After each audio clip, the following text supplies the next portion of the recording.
everybody, I'm back again. Today I'm going to do a kind of a simple one. This will be really fun. It won't take too long. I'm going to do some flowers that were the photograph that I originally saw with this subject on it. These flowers, I think they were like irises, and they were on a beach somewhere up north. So let's do it. I'm going to show you. I've got a 20 by 20 canvas in front of me, and let's get started. Okay, I'm ready to start. I've got my canvas painted red, and I'm just going to start with modeling the way my painting will look. Picking out the shapes just loosely and letting the magic brush do its thing. It's dripping. But what I'm doing is doing the main design right now.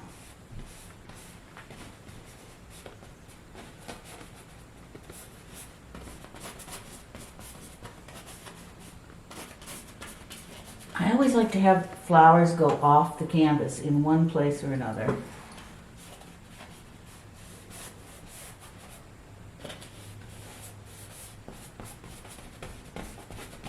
We're going to make, every time you do a floral painting, one painting should be the star.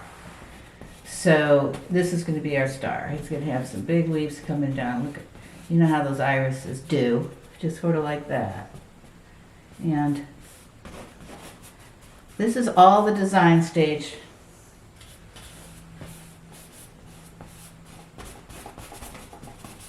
These are all just little buds, I suppose, in my world. Let's see.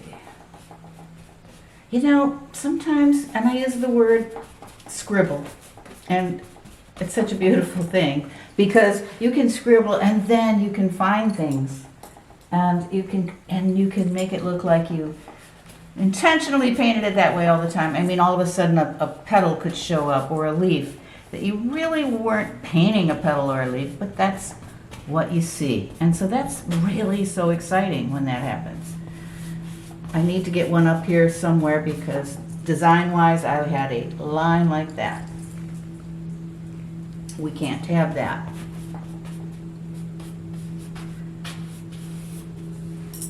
I don't know if you caught that drip, Jane, but if it was on camera, people were probably freaking out. Drips don't bother me. Sometimes I feel like they were just sent to me by a higher power to show me what I need. Do I need a vertical there? Do I need a line there? So I just go along with that. So they don't stress me out. And so I can always use them. You listen to your inner drips. I do, yes. Lots of inner drips. So now I kind of like what I have. I don't want to overdo it, because I'm going to have a really pretty background. So the next thing I'm going to do is I'm going to figure out where my petals are of my flowers. And here's one right here like this. I'm just using white. And it's picking up the dark. It's picking up the dark, and it's going to get gray, but as it soaks in. But this is just the first layer.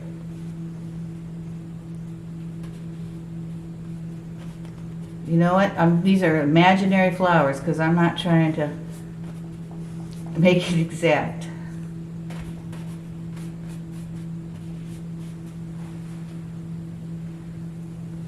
It's all right.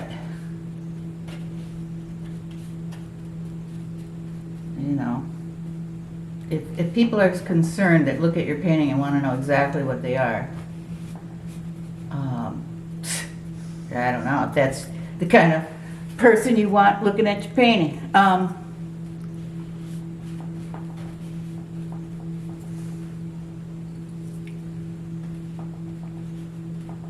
just get kind of lost in the zone. Now this is just my first layer on these flowers. And then I will be building another layer as the painting goes on.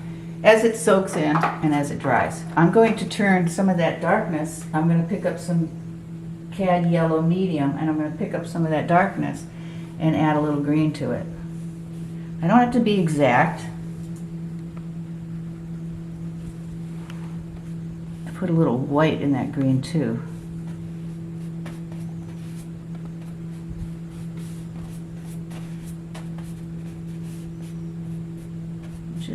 gonna move it along. Make some green leaves.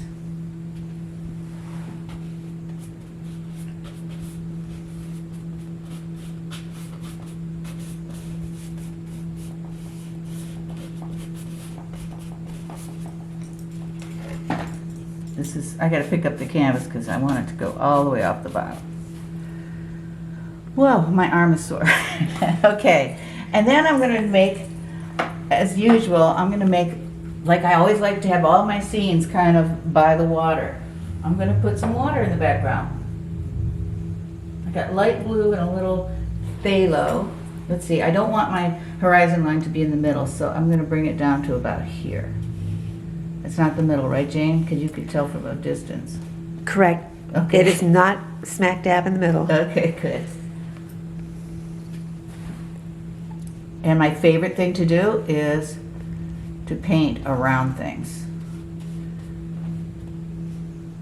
I'm going to leave a little bit down here for maybe a beach. I've got a plan.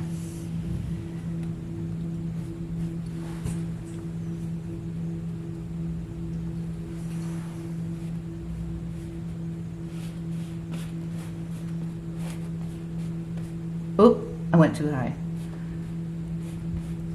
And I forgot the beach. You know, you can wipe off. If it's wet enough, you can wipe off with a rag.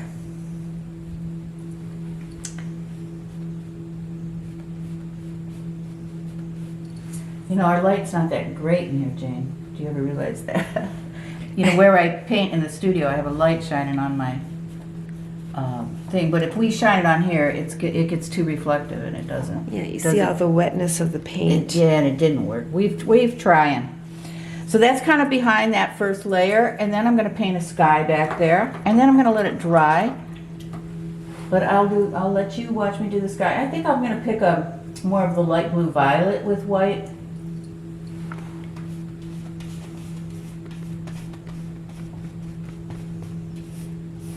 And add some more white to that. I love to cut around things.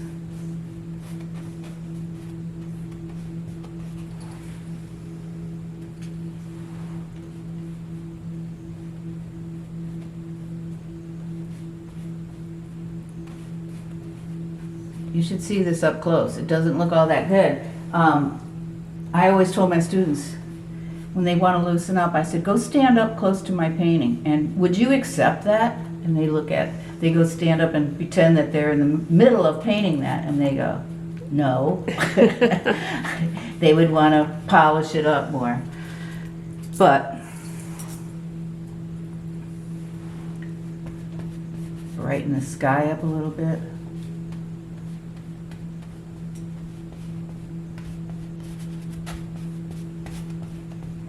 You know, acrylic paint does dry a little bit darker, so you've got to be patient and let it dry and see what's going to happen.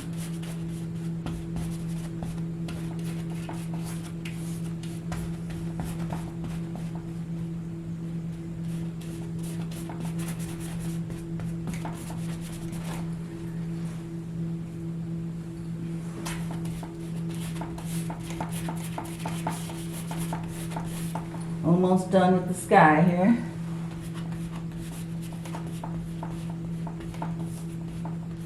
For the first layer anyway. And so I've got the sky and maybe the indication of some water. And then I'm going to just take my Naples yellow with some white and finish off down here almost like this is a beach.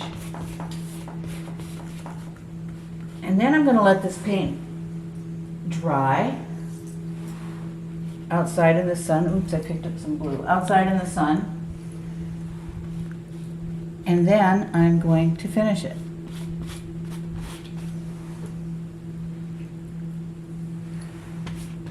So Jane, back up after I've done with these brush strokes and show them that the further away you are, the better. The better it looks? It looks Okay. better.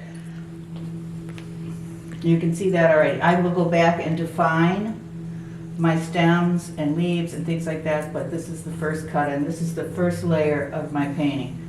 I always think it's really an exciting stage, but we'll see. I'll come back and hit it again.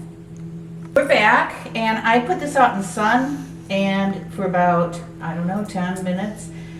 I was using a lot of paint, so it's still wet in a few places. Ideally, it should be a little bit drier, but I'm gonna go for it because I'm ready to show you the next step. So wherever I painted the white flowers first, I'm gonna go back with my titanium white with just a touch of a little bit of Naples yellow, makes it a warm white.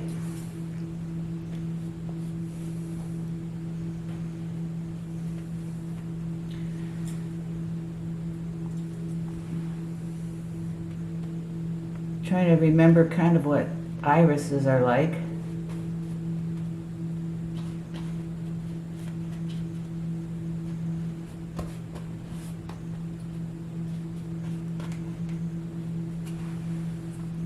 I love this brush because it does so many things. I could just smash it and drag it to a point, just like that. And that's your 1 inch, right? Yeah, my 1-inch Princeton.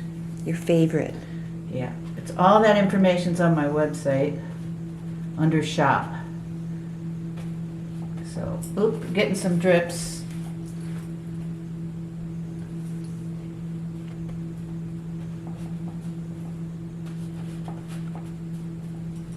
And I'm not, I'm not going for realism here, of course.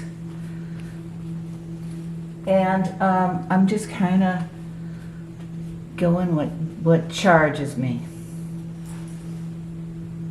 I'm going to take this 1-inch brush and I'm going to get my Hooker's Green and a little bit of alizarin crimson, so it's super dark, and go back into some stems.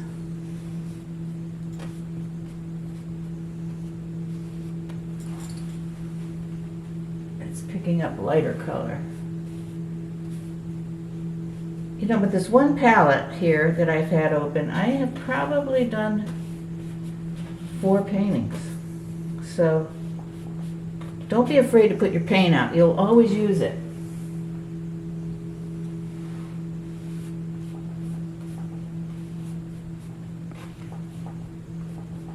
I make some leaves here. See, I did the negative, so I wasn't really worried about it because I'm gonna come back. I'm going to go back and forth from negative to positive.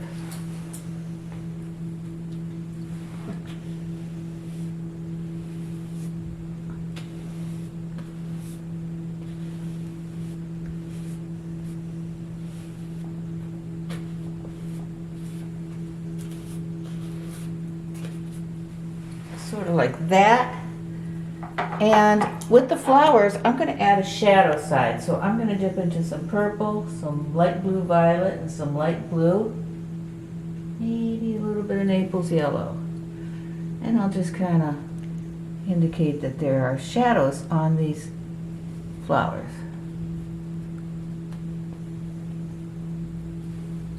Maybe a little more purple.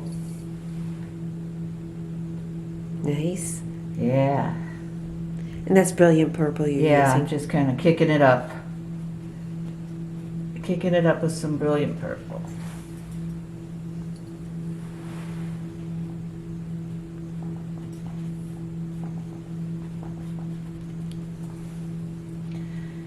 And then I kind of like the freeness of it all, and I might add just a little bit of orangey Naples yellow in some places. Oops, a little bit much.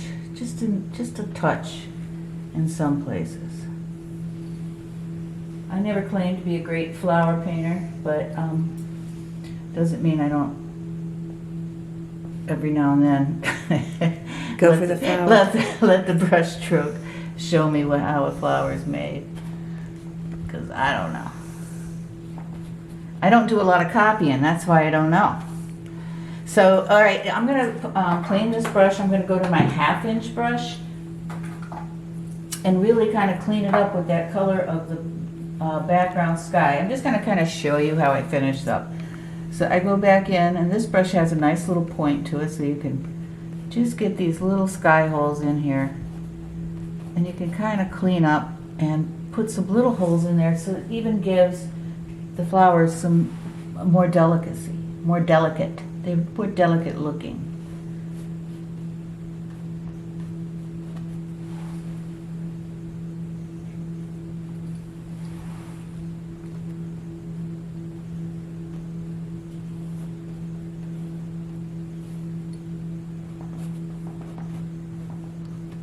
See, the green is so wet that I can't get that going. And I will do the same with the water and the so-called sand down here. I'll do that. Just a little bit more.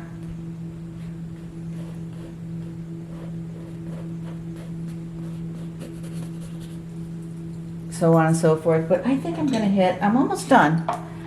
I need some, you know what I need? I'll show you as soon as I do this. I'm going to just pop up the white in there one more time. Just a little bit more. Like, boom. Boom. I don't want to overdo it.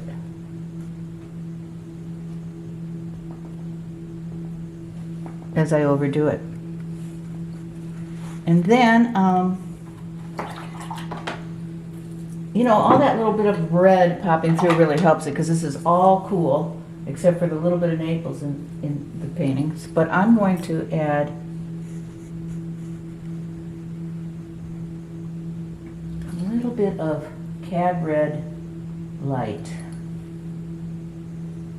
along my stems. If that's too much, I can just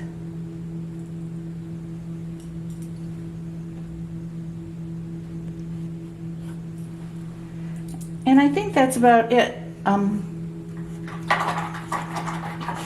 You know, I will go back in and clean up the water.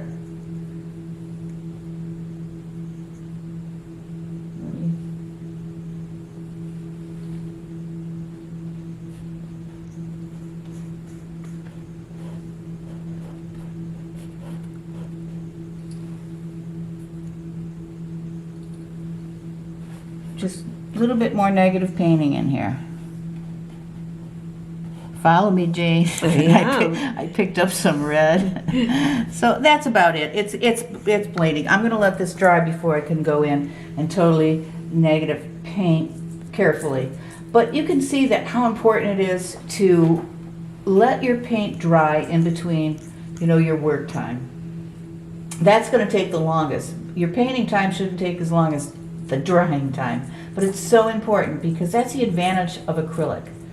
You can let it dry quickly. You can cut around, and you don't smudge so much. You can change things. You can paint over things, and I just love the freedom of it. Hey everybody! So this is about as far as I'm going to go. I might go in and do a few more details after it's totally dry by cutting around things a little bit more. Probably won't do much more positive painting, but some more negative painting.